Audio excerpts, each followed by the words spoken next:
Just successfully made half of the bathroom window functional, but it will need some work to restore. This is it here.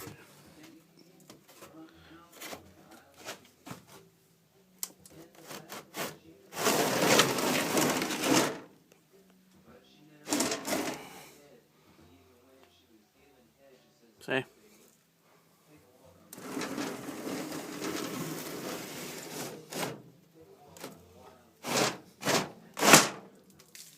Very nice, very nice. And now this board here separates the sashes.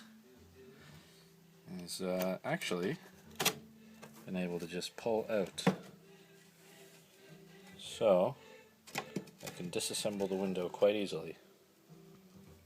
Like so. And that just sits in a rabbet right in that frame.